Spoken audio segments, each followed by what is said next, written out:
Hey YouTube, Night Prowler here. I figured I'd do a video on just tactical, not that it's actually practical. I mean, it may be for some applications, but I wouldn't really do this on a regular basis. But the more, I just wanted to see if it would work. Now, you guys have seen the AR had the XT11 on it, the KLARUS XT11, which in my opinion is a great, lightweight, wonderful flashlight, very useful. Actually, I used to carry it when I was doing patrol, or not patrol, when I was doing security, but I would carry it as my primary flashlight. And you guys have seen, maybe you have seen in other videos, the XT30.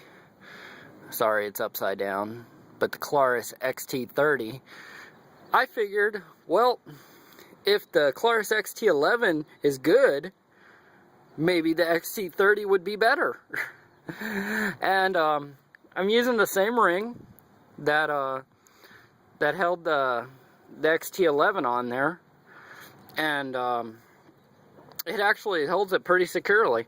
I mean, granted, I really don't think I would ever run an XT30 on a carbine, but maybe, you know, maybe doing some night shooting from, you know, distance, maybe, I don't know, but from a target. I don't think I'd go into a combat situation with this thing on there. And I just thought, you know, just to play on the whole tactical thing, I thought it would be fun just to mess around and throw it on there, just to show you it actually can be done with this particular light mount. But let me see, we'll put that up here for a second. There you go. But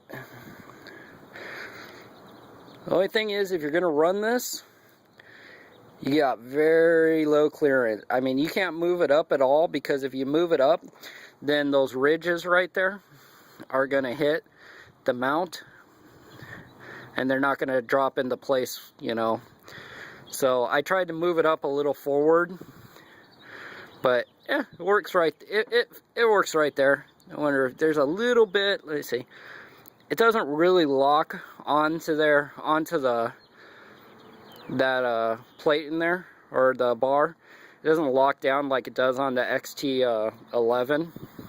I don't know. I think this is the biggest size ring they make, but I might look around and, you know, and see if they actually have a little bit bigger ring, just for the hell of it.